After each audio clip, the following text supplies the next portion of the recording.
بسم اللہ الرحمن الرحیم۔ السلام علیکم ورحمۃ اللہ وبرکاتہ۔ امید کرتے ہیں کہ آپ تمام بھائی خیر و عافیت سے ہوں گے۔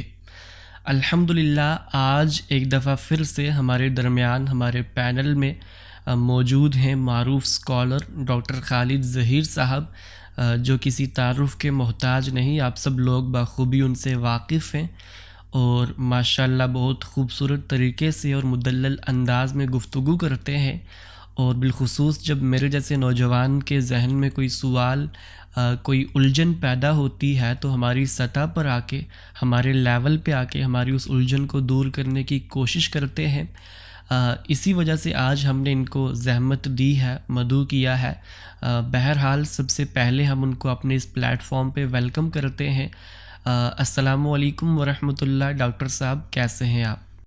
وعلیکم السلام ورحمۃ اللہ۔ الحمدللہ میں ٹھیک ہوں، بالکل ٹھیک ہوں۔ آپ کی بڑی مہربانی ہے کہ آپ نے میرا تعارف ایسا کرا ہے کہ میری اپنی حقیقت سے بہت زیادہ ہے۔ اللہ تعالیٰ مجھے توفیق دے کہ میں آپ کی توقعات پر پورا اتروں۔ جی بہت شکریہ ڈاکٹر صاحب، آپ نے ہمیں اعزاز بخشا اور ہمارے ایک ہی دفعہ اصرار کرنے پر آپ ہمیں وقت دیتے ہیں۔ ڈاکٹر صاحب، جو آج کے پروگرام کا موضوع جو میں نے سوچا تھا وہ بیسیکلی یہ تھا کہ آج کل ہم دیکھتے ہیں کہ سوشل میڈیا پر الحاد کو ایک باقاعدہ فکر بنا کر پروموٹ کیا جا رہا ہے، اور جب میرے جیسا نوجوان ان کنٹینٹ کو کنزیوم کرتا ہے، ان کی ویڈیوز کو دیکھتا ہے، تو کہیں نہ کہیں بہت سی سوالات ہیں جو ذہن میں پیدا ہوتے ہیں، اور بہت تو ایسے سوالات ہیں جو کہ فنڈامنٹل کوشچنز کی حیثیت رکھتے ہیں، بنیادی سوالات کی حیثیت رکھتے ہیں۔ تو میرے خیال سے اگر وہ والے سوالات اگر درست طریقے سے ایڈریس ہو جائیں تو باقی جو اطلاقی سوالات ہیں اس سے ہم اچھے سے ڈیل کر سکتے ہیں۔ تو اسی حوالے سے میں نے آپ کو مدعو کیا تھا، اور سب سے جو بنیادی سوال جس کے ساتھ میں اپنا آغاز کرنا چاہوں گا پروگرام کا، وہ یہ تھا کہ آج کے دور میں مذہب میرے لیے ضرورت کیوں ہے؟ کیونکہ میں دیکھتا ہوں اپنے ارد گرد جو بلیورز ہیں یا پھر جو نان بلیورز ہیں، وہ سارے کے سارے یکساں زندگی بسر کرتے ہیں، اور جو لوگ خدا پر ایمان نہیں رکھتے ان کو بھی ہم دیکھتے ہیں کہ وہ بھی ایک بہت کامیاب زندگی بسر کرتے ہیں، خوشی کے ساتھ اس دنیا میں رہتے ہیں۔ اور ایسا بھی نہیں ہے کہ ہم جو لوگ خدا پر ایمان رکھتے ہیں انہیں کوئی ایکسٹرا ریوارڈ ملتا ہو اس دنیا کے اندر۔ تو ایسی صورتحال کے اندر آپ ہمیں کیسے کنونس کریں گے کہ مذہب آج کی ڈیٹ میں ہمارے لیے ریلیونٹ ہے؟ دیکھیں، ایک بات تو میں آپ کو بتاؤں کہ یہ جو ہے نا، آپ نے بات بیان فرمائی کہ ہم لوگ سوشل میڈیا پر لوگوں کی باتیں سنتے ہیں اور سوالات کرتے ہیں، بہت سے سوالات پریشان کرتے ہیں۔ یہ کوئی ایسی چیز نہیں ہے جس سے کہ انسان کو پریشانی ہونی چاہیے، کیونکہ شروع سے ایسا ہی معاملہ چلا آ رہا ہے۔ اللہ تعالیٰ نے جس امتحان میں ہم انسانوں کو ڈالا ہے اس میں وہ ایسا نہیں ہم سے چاہتا کہ ہم کسی ایسے ماحول میں جئیں جہاں ایک ہی بات ہو رہی ہو، ہم اس کو ماننے والے ہوں، ہم اس پر عمل کر رہے ہوں، ہمارے ذہنوں میں کوئی شبہات اشکالات نہ پیدا ہوں، کوئی اعتراضات نہ ہوں۔ نہیں، یہ اللہ تعالیٰ کی اسکیم ہی نہیں۔ اللہ کی اسکیم یہ ہے کہ انسان اس دنیا میں سوچ سمجھ کر زندگی گزارے، اور ایک طرف اللہ کا پیغام ہو، اللہ کے پیغام کی باتیں ہوں، اس کے دلائل ہوں، اور دوسری جانب وہ لوگ کہ جو اس کی مخالفت کرنا چاہتے ہیں وہ کھل کے مخالفت کریں۔ اور یہ میں آپ کو بتاؤں، قرآن مجید اس میں کئی مقامات پر یہ واضح کرتا ہے کہ جو پیغمبروں کے مخالفین تھے انہوں نے کھل کر مخالفت کی، اعتراضات کیے۔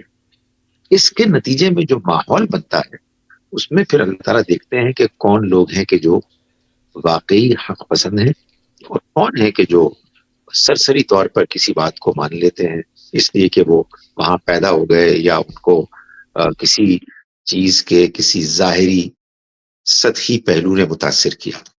اب آئیں آپ کے سوال کی طرف۔ دیکھیں، گزارش یہ ہے کہ مذہب آج سے 5000 سال پہلے کا انسان ہو، آج کا انسان ہو یا اگر مزید یہ دنیا 5,000 سال تک قائم رہے تو تب کا انسان ہو مستقبل میں، سب کے لیے اس لیے ریلیونٹ ہے، اس لیے نہیں کہ مذہب نے یہ دعویٰ کیا ہے کہ تم میرے پیغام کو اختیار کرو گے، اللہ کے پیغام کو اختیار کرو گے، تمہاری صحت بہت اچھی ہو جائے گی، تمہیں دولت بہت ملنے لگے گی، تم دنیا میں کامیاب ہوگے، غالب ہوگے، باقی لوگ مغلوب ہوں گے. نہیں، ایسی کوئی بات بھی اللہ تعالیٰ نے اپنے پیغام میں نہیں فرمائی. اصل میں مذہب یعنی اللہ کا پیغام یہ در حقیقت بعض ان فنڈامنٹل سوالات کے جوابات دینے کے لیے آتا ہے جو ہر انسان کے ذہن میں پیدا ہوتے ہیں.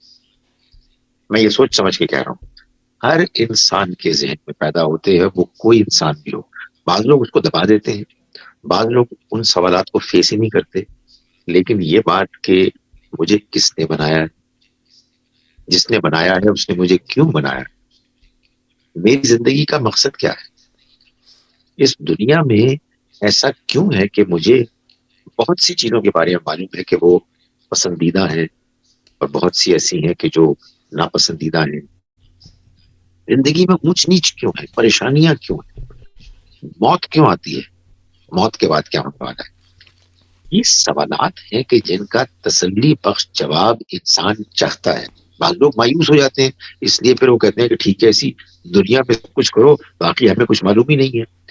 لیکن دین نے، اللہ کے دین نے ان سوالات کا تسلی بخش جواب دیا ہے اور ہمیں یہ بتایا ہے کہ یہ دنیا کی زندگی جیسی ہے ویسی کیوں ہے اور آگے کیا ہونے والا ہے. تو آگے جو کچھ ہونے والا ہے موت کے بعد، اصل میں تو دین اس کی خبر دینے کے لیے ہے اور اس کی جیسے وہ خبر دیتا ہے.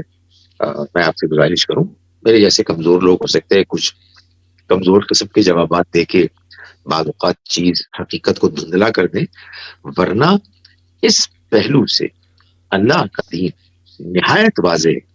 یہ دنیا کی زندگی ایک آزمائش ہے، اس سے بڑھ کر کچھ نہیں ہے، اور ایک آخرت آنے والی ہے جس میں وہ اللہ کے جو انصاف کرنے والا ہے سب انسانوں کے ساتھ اس دنیا کی زندگی کی پرفارمنس کی بنیاد پر حساب کتاب کرے گا، اور پھر یا لوگوں کو اچھا انجام ملے گا یا برا انجام ملے گا. اس پہلو سے وہ بالکل واضح ہے.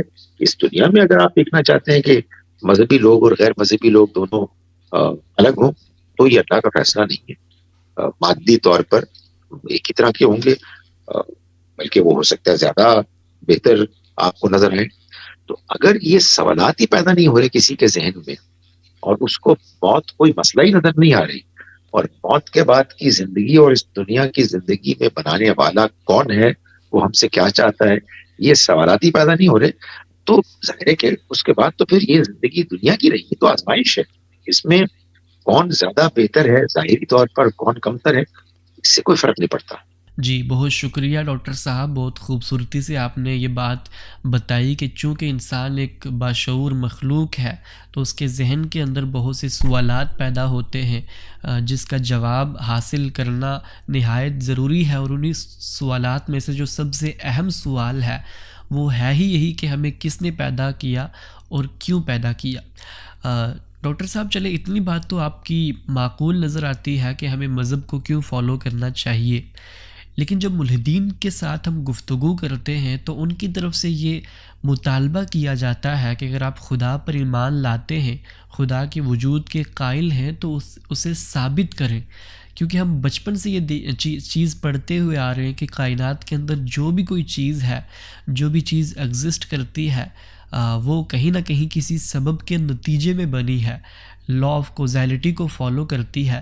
تو اسی طریقے سے اگر ہم خدا کو مانتے ہیں تو پھر خدا کی ذات کے حوالے سے یہ سوال کیوں ارریلیونٹ قرار دیا جاتا ہے کہ خدا کو کسی نے پیدا نہیں کیا.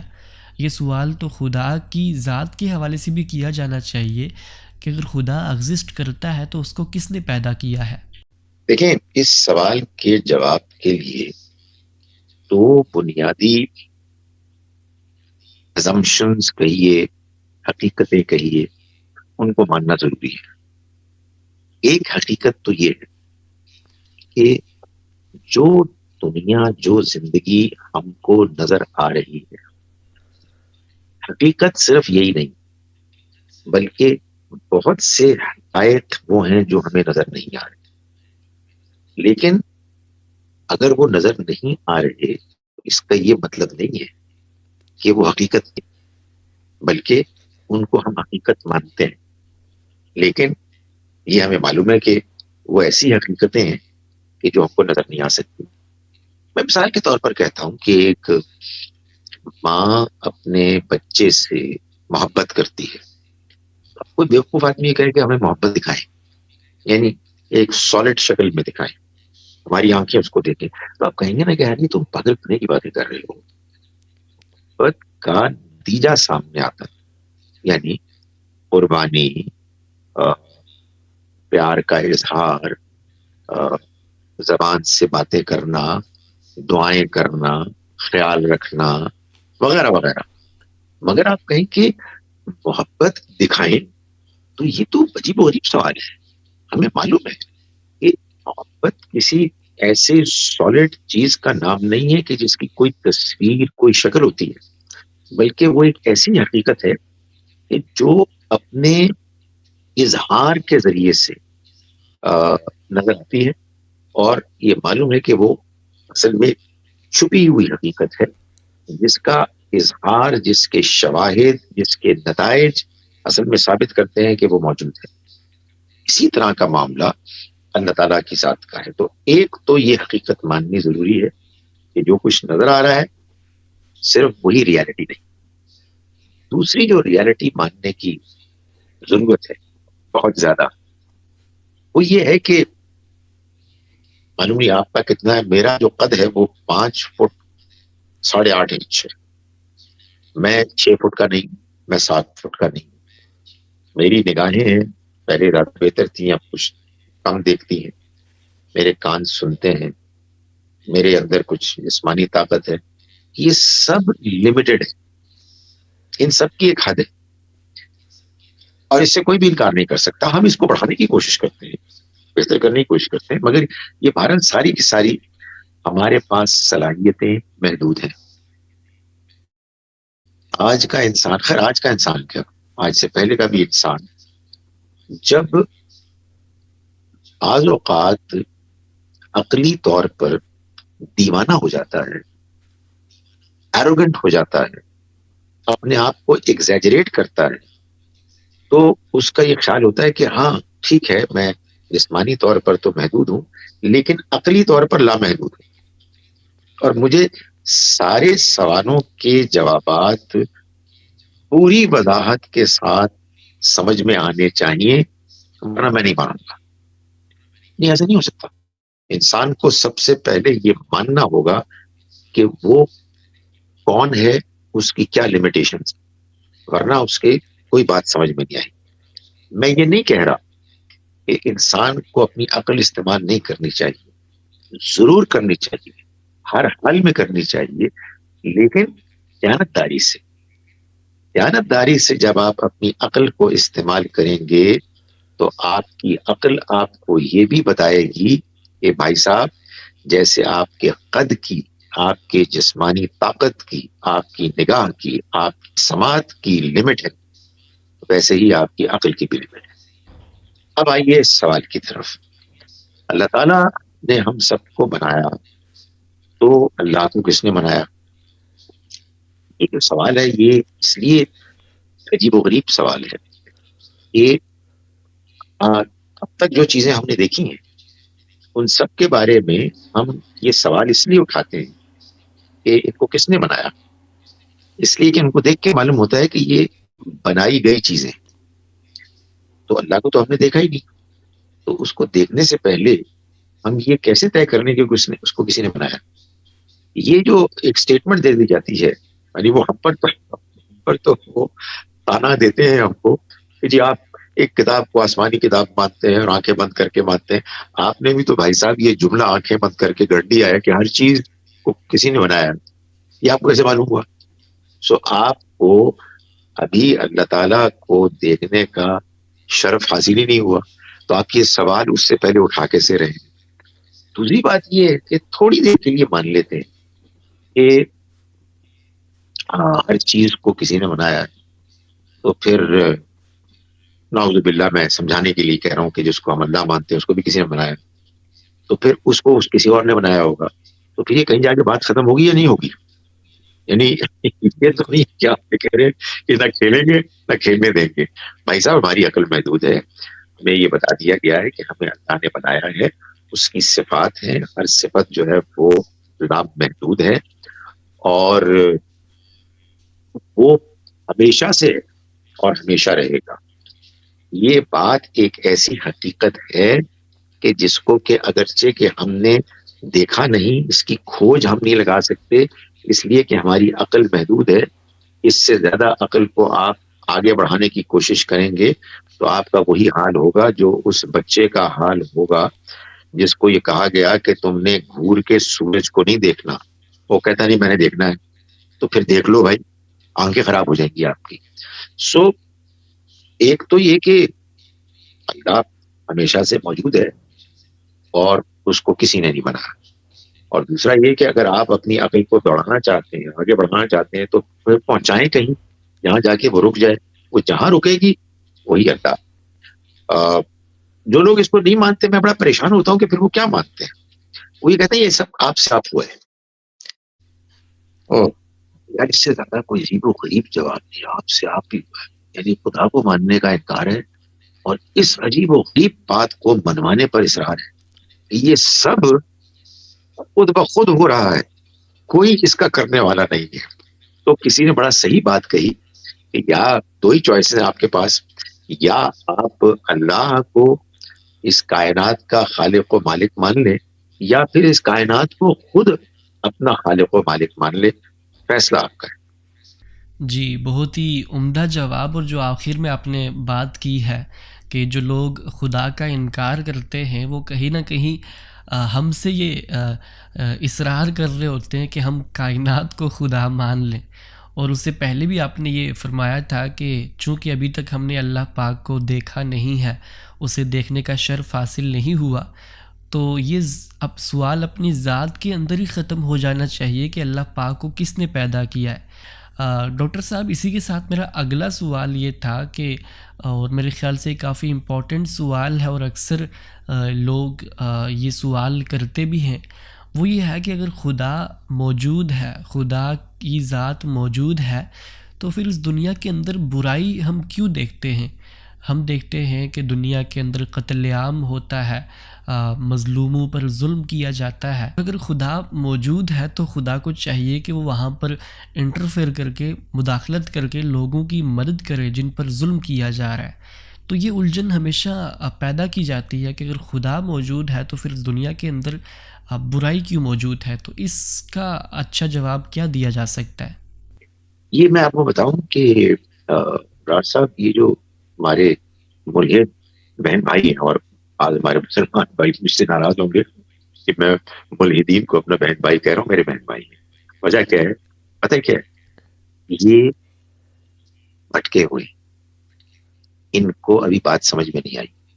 ان کو بات سمجھ میں آ جائے گی نا، میرے جو اور آپ سے زیادہ بہتر مسلمان ہوں. اس لیے کہ یہ کم از کم اپنی عقل تو بالکل. استعمال کر رہے ہیں. صرف ڈر یہ لگتا ہے کہ بس کاش کہ یہ ایروگنٹ نہ ہو جائے، متکبر نہ ہو جائے. یہ جو ہمارے بہن بھائی سوال کرتے ہیں نا، اس سے یہ لگتا ہے کہ یہ ہمارے مذہب کی مخالفت میں اتنے آگے بڑھ گئے کہ وہ ہمارے مذہب کی اصل مقدمے کو نہیں سمجھنا چاہ رہے. اور اس لیے سوال نہیں، جو آپ نے سوال کیا نا، اس سوال کو پتہ نہیں ہے. اس لیے کہ کون ملحد یہ نہیں جانتا کہ ہم جو دین کو ماننے والے ہیں، مسلمان ہیں، ہمارا بنیادی نظریہ ہی ایمان ہی آخرت ہے. یہ دنیا کی زندگی تو امتحان کی جگہ ہے. امتحان اللہ تعالیٰ لے رہا ہے، وہ مختلف لوگوں سے مختلف طریقوں سے امتحان لے رہا ہے. امتحان کے لیے یہ انتہائی ضروری تھا کہ انسان کو آزادی ملے. آزادی اگر واقعی جینون آزادی ہے تو پھر اس کا صحیح استعمال بھی ہوگا، اس کا غلط استعمال بھی ہوگا. یہی تو مسئلہ تھا کہ جس کی وجہ سے جب فرشتوں نے اللہ کی یہ اسکیم پہلی مرتبہ سنی تو وہ بھی پریشان ہو گئے کہ کیا تو اس زمین میں ان کو بنائے گا جو اس میں فساد مچائیں گے، ایک دوسرے کا خون بہائیں گے، جبکہ ہم تیری تسبیح تیری ہم کے ساتھ کر رہے ہیں. تو اللہ تعالیٰ نے فرمایا کہ میں وہ جانتا ہوں جو تم نہیں جانتے. یعنی میں جانتا ہوں کہ میں نے ایک نہایت حسین دنیا کو بنانے کا فیصلہ کیا ہے، جس کو میں بندوں کو سمجھانے کے لیے کہہ رہا ہوں کہ اس کا نام باغ ہے، یعنی جنت ہے. اس میں ان لوگوں کو بساؤں گا کہ جو دنیا کی زندگی کے امتحان میں صحیح رویہ اختیار کر کے اپنی آزادی کو سیدھے راستے پر چلائیں گے. تو اس کا یہ نتیجہ جو دنیا میں ہو رہا ہے وہ تو ہونا ہی تھا. جو سوال کرنے والا یہ سوال پوچھ رہا ہے کہ تمہارا اللہ رب ہے تو پھر یہ دنیا میں ظلم کیوں ہو رہا ہے؟ میں ان سے سوال کرتا ہوں کہ یہ ظلم، یہ زیادتی، یہ بدتمیزی، یہ سب کچھ اس کی موجودگی میں اگر اللہ اور آخرت کا تصور نہیں ہے تو بھائی صاحب پھر آپ جواب دینے کیا ہو رہا ہے؟ یعنی آپ کے خیال میں یہ بس ایک کیوس ہے کہ جو بس ہو رہا ہے تکے میں. میں بعض اوقات سوچتا ہوں کہ دنیا کے جو بڑے بڑے سوالات ہیں ان کے دو جوابات ہیں. یہ اللہ کر رہا ہے، اللہ نے کیا، یہ تکے سے ہو رہا ہے، تکے سے ایسے ہی ہو رہا ہے، ہاتھ سے ہاتھ. تو بھائی صاحب ابھی ہمیں ہماری بات کم از کم ہمیں تو مان میں دینا پلیز کہ ہم یہ کہہ رہے ہیں کہ ایک سب کچھ جاننے والا، مکمل قدرت رکھنے والا، نہایت رحم کرنے والا، بڑی حکمت والا، انصاف کرنے والا خدا ہے جو یہ سب کچھ کر رہا ہے. آپ کا تو جواب کیا ہے؟ آپ کا تو جواب اس کے سوا کچھ نہیں کہ تکا تکا، آپ سے آپ سے آپ. تو آپ خود ہی فیصلہ کر لیں. بالکل. جو کسی کو کہتے ہیں نا کہ فرق صاف ظاہر ہے. جی بالکل، بہت ہی عمدہ بات آپ نے کہی کہ اگر خدا نے ہمیں ارادہ و اختیار دیا ہے، اگر وہ خود سے اس دنیا کے معاملات کے اندر دخل اندازی کرنا شروع کر دے گا تو یہ تو خدا کی سکیم کے ہی خلاف ہے. اسی کے ساتھ جو اگلا سوال کیا جاتا ہے ہمارے ملحدین کی جانب سے کہ جو آپ لوگ خدا کے ماننے والے ہیں، جب آپ کسی ایک مخصوص ریلیجن کی طرف خود کو منسوب کرتے ہیں، جیسے ہم مسلمان ہیں، تو ہم خود کو مسلمان کہہ کے 99% خداؤں کا انکار کر رہے ہوتے ہیں جو باقی ریلیجن ہے، کیونکہ ہم جانتے ہیں کہ اس دنیا کے اندر سینکڑوں ریلیجنس ہیں اور ہر ریلیجن کو فالو کرنے والے کروڑوں کی تعداد کے اندر موجود ہیں. تو اگر ہم خود کو مسلمان کہتے ہیں تو سیم ٹائم پہ ہم اتنے سارے خداؤں کا انکار کر رہے ہوتے ہیں. تو ملحدین کا کہنا یہ ہے کہ ہم نے بس اتنی سی جرت کی ہے کہ جو آپ ایک خدا کو مانتے تھے اس کا بھی انکار کر دیا ہے، ورنہ ہماری جو جرم کی انٹینسٹی ہے وہ بالکل برابر ہے. اور وہ یہ بھی کہتے ہیں کہ ایسا بھی تو ہو سکتا ہے کہ جس خدا کو آپ مان رہے ہوں، جس مذہب کو آپ مان رہے ہو، وہ کل کو خدا کی بارگاہ میں مقبول ہی نہ ہو، تو تب تو آپ کا خدا پر ایمان لانا تو اپنی ذات کے اندر ہی ضائع ہو جائے گا. ایک تو قرار بات یہ ہے کہ آپ کے توسط سے میں یہ کہنا چاہتا ہوں کہ اپنے ملحد بہن بھائیوں کو آپ اختلاف ضرور کریں، آپ ہے، آپ اعتراض کریں، آپ طنز کریں، مرضی آپ کی، کبھی پلیز آپ تکبر نہ کریں، کبھی دوسرے کو گھٹیا اور کمتر نہ سمجھنا. میں پتہ کیوں کہہ رہا ہوں؟ میرے رب کا یہ فیصلہ ہے کہ جو اچھا انسان ہے نا اس کو ضرور ہدایت ملے، اور جس نے اپنے اوپر ظلم کیا، بے جا تکبر کر کے دوسروں کا مذاق اڑا کے، یہ تو آپ جانتے ہیں نا کہ یہ تو گھٹیا بات ہے، یہ تو یونیورسل چیز ہے، ہم سب جانتے ہیں. نہیں، مجھے آپ سے اختلاف ہے، آپ کو مجھ سے اختلاف ہے. میں آنیسٹلی آپ کی بڑی عزت کرتا ہوں، اس لیے کہ میں جانتا ہوں کہ آپ میری یہ assumption ہے اور میں اس assumption کو ماننا چاہتا ہوں کہ آپ سچائی کی تلاش میں یہ سب کچھ کر رہے ہیں. تو پلیز اپنے اختلاف کی حد میں رکھیے. اور مجھے آنیسٹلی میں آپ کو بتا رہا ہوں، جو میرے ہم مذہب لوگ ہیں جو آپ کے ساتھ سخت باتیں کرتے ہیں، مجھے وہ پسند نہیں. میں آپ کو دعوت دینا چاہتا ہوں کہ آپ ہماری بات پر ہمدردانہ غور کریں. اب آئیے سوال کے جواب کی طرف. دیکھیں اگین یار، مجھے آپ سے پلیز بھائیوں بہنوں، مجھے آپ پر یہ اعتراض ہے، آپ نے ہمارا موقف ہی نہیں سمجھا. ارے بھائی، یہ اللہ کون ہے؟ یہ دین کون ہے؟ یہ حق کیا ہے؟ یہ قرآن کیا ہے؟ ہم یہ کہہ رہے ہیں کہ یہ سچائیاں، ہم جس دنیا میں بھیجے گئے ہیں اس میں امتحانات دو ہیں. ایک عقل کا امتحان ہے کہ ہم انٹلیکچولی آنےسٹ ہو جائیں، اور دوسرا ہمارے اخلاق کا، کردار کا امتحان ہے کہ ہم مورلی اپ رائٹ ہو جائیں، پاک کردار انسان ہو جائیں. جو ان دونوں امتحانات میں کامیاب ہو گیا وہ کامیاب ہے، جو ان میں ناکام ہو گیا وہ ناکام ہے. ہم یہ کہہ رہے ہیں کہ جب اللہ کے پیغمبر آتے ہیں اور وہ اللہ کا پیغام پیش کرتے ہیں تو حق واضح ہو جاتا ہے، انٹلیکچولی واضح ہو جاتا ہے، اس کی مورل سپیریورٹی اسٹیبلش ہو جاتی ہے. اس کے بعد جو انکار کرنے والا ہے وہ ایک گرا ہوا انسان ہوتا ہے. وہ کسی صحیح بات کو، سچی بات کو ماننے سے اس لیے انکار کر رہا ہوتا ہے کہ وہ اپنے آپ کو اس سے بڑا سمجھتا ہے. وہ کہتا ہے کہ میں تم کو، اے اپنے آپ کو پیغمبر کہنے والے، کیوں مانوں؟ میرے پاس تم سے زیادہ دولت ہے، میں تم سے زیادہ طاقتور ہوں. تو یہ اس کی ایروگنس ہوتی ہے. پیغمبر جب آتا ہے تو پیغمبر جب آتے ہیں تو ان کی آمد کے بعد سچائی، اب یقین کرے میں ایگزیجریٹ نہیں کر رہا، ایسے واضح ہو جاتی ہے جیسے دن میں سورج کی روشنی اور سورج کا وجود اتنی واضح ہوتی ہے. پیغمبر جب چلے جاتے ہیں، میرے طرح کے انسان ان کے پیغام کو پیش کرتے ہیں.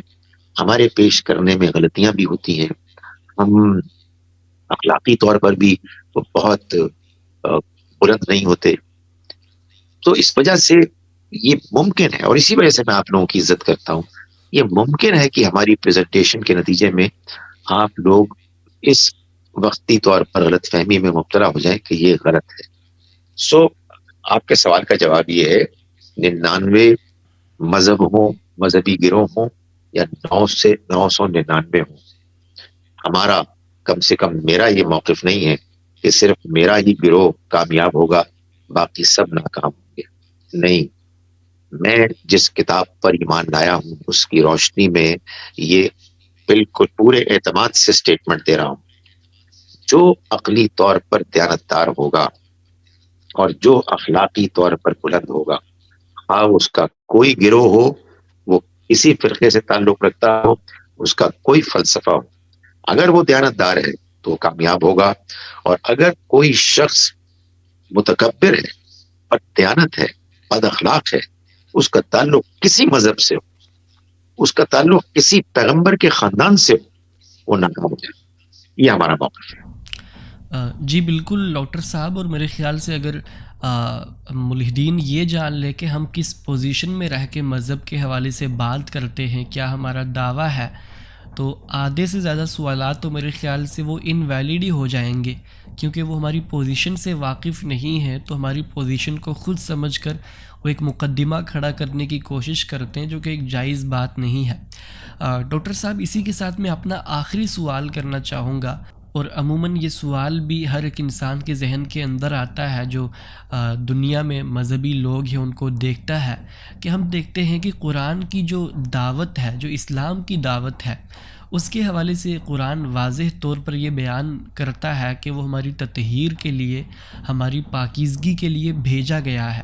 مذہب کا جو اصل مقصد تھا وہ انسان کی تطہیر تھا، لیکن تاریخ گواہ ہے کہ مذہب کو ایز اے ٹول بھی استعمال کیا گیا ہے. لوگوں کو، ہزاروں نہیں بلکہ لاکھوں لوگوں کو اس مذہب کی بنیاد پر قتل بھی کیا گیا ہے.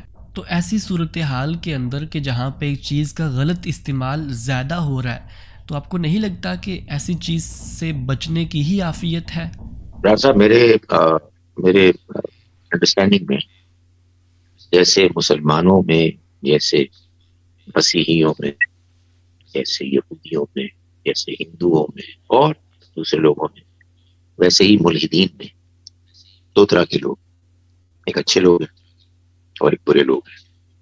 مجھے نہیں معلوم کون اچھا ہے کون برا ہے. تو میں تو سبھی کو اچھا مانتا ہوں، اور میں ان سے یہ اپیل کرتا ہوں کہ دیکھیں آپ کیا چاہتے ہیں، آپ یہی چاہتے ہیں نا کہ آپ کامیاب، آپ یہی چاہتے ہیں نا کہ آپ وہ بات مانیں جو صحیح ہے، یا آپ یہی چاہتے ہیں کہ جو بات آپ نے مثال کے طور پر 25 سال کی عمر میں مان لی تھی آپ اس پہ آپ ضد کریں، یہ تو نہیں چاہتے نا؟ تو میرے بھائی اگر آپ یہ چاہتے ہیں کہ زندگی بھر مرتے دم تک آپ سچائی کا ساتھ دیں، تو برادرم آپ نے آدھی بات اگر سمجھ ہی لی کہ مذہب اصل میں صحیح پیغام دے رہا ہے، پاکیزگی کا پیغام دے رہا ہے، تو اس میں مذہب کی کیا غلطی ہے کہ اس کے ماننے والے اس سے الٹ عمل کر رہے ہیں؟ یہ تو دین مذہب کا مقدمہ ثابت ہو رہا ہے کہ ہر انسان کو اللہ نے آزادی دی ہے۔ میں آنیسٹلی میں ملحد ہونے کے قریب ہوتا اگر واقعہ اس سے مختلف ہوتا، یعنی اگر مجھے یہ نظر آتا کہ یار اتفاقی طور پر میں اور یہ سارے کروڑ ہاں کروڑ مسلمان ماؤں کے یہاں پیدا ہوئے ہیں، اور وہ کروڑا لوگ ہندو پیدا ہوئے ہیں، وہ کروڑا لوگ مسیحی پیدا ہوئے ہیں، تو اب الحمدللہ یہ کامیاب ہونے والے ہیں جو مسلمان ہیں، تو میں بہت کنفیوز ہوتا۔ تو یہ تو جو کچھ ہو رہا ہے یہ بتا رہا ہے کہ مسلمانوں میں بہت سے وہ ہیں کہ جو اسلام کو صحیح طرح سے سمجھنے، ماننے اور عمل کرنے والے ہیں، اور بہت سے وہ ہیں جو غلط کرنے والے جو اس کے الٹ ہیں۔ تو جس نے اپنے حالات میں جیسا رویہ اختیار کیا اسی کے مطابق وہ جواب دہ ہوگا۔ تو بجائے اس کے کہ آپ اس نظریے کو کہ جو سچائی کو پیش کر رہا ہے ان لوگوں کے حوالے سے دیکھیں کہ جو اس کے بظاہر ماننے والے ہیں، حالانکہ حقیقت میں وہ اس پر عمل نہیں کر رہے بلکہ وہ تکبر میں مبتلا ہے، ایک غلط انڈرسٹینڈنگ کی بنیاد پر کھڑے ہیں، اپنے آپ کو دھوکہ دے رہے ہیں، جھوٹے سہاروں پر کھڑے ہیں۔ قرآن مجید کو آپ پڑھیں تو جو بات میں کہہ رہا ہوں وہی تنقید قرآن بھی ان مذہبی لوگوں پر کر رہا ہے۔ تو یہ سب کچھ جو ہو رہا ہے بدقسمتی سے یہ اس لیے ہو رہا ہے کہ اہل مذہب کی ایک بڑی تعداد جن کو پیدائشی طور پر وراثت میں ایک مذہبی انڈرسٹینڈنگ ملی، انہوں نے اس کو صحیح طرح سے کھلے ذہن کے ساتھ دیانتداری سے سمجھنے کی زحمت گوارا نہیں کی، جس کے نتیجے میں یہ سب کچھ ہوا ہے۔ تو بھائی آپ آگے بڑھے نا، آپ کی ہمیں ضرورت ہے، اس نظریے کو، سچائی کو آپ کی ضرورت ہے، آپ اس کو قبول کریں اور دنیا والوں کے سامنے پیش کریں کہ یار میں 30 سال تک ملحد رہا تم لوگوں کی بدتمیزیوں کی وجہ سے، میں تم کو بتاتا ہوں کہ تمہارا دین اور جو میرا بھی دین ہے یہ ایک سچا دین ہے، اس کو صحیح طرح سے ماننے کے نتیجے میں دنیا اور آخرت کی عافیت ہے، اور انسان اس کے نتیجے میں بہترین انسان بنتا ہے۔ جی بالکل، آپ نے بالکل درست فرمایا، اور میرے خیال سے جو یہ فنڈامنٹل کوشچنس ہیں، جو اصولی کوشچنس ہیں، اگر اس کے حوالے سے ہمارا مقدمہ صحیح ہو، اس کے جواب ہمیں صحیح مل جائیں، تو باقی جو اطلاقی سوالات ہیں وہ ہم اچھے سے ان کو ڈیل کر سکتے ہیں ونس اگر ہماری یہ سوالات اچھے سے ایڈریس ہو جائیں۔ اور ممکن بھی نہیں ہے کہ اس تھوڑے سے وقت کے اندر ہم سارے کے سارے سوالات یہاں پر رکھ پائیں۔ بہرحال بہت شکریہ ڈاکٹر صاحب، میں پھر سے آپ کا بے حد مشکور ہوں، آپ نے اپنا قیمتی وقت دیا، اور انشاءاللہ پھر سے آپ کو زحمت دیں گے کچھ اور پروگرامز کے لیے۔ تب تک کے لیے جزاک اللہ خیرہ، اللہ بہت حافظ، شکریہ، السلام علیکم ورحمۃ اللہ۔ وعلیکم السلام۔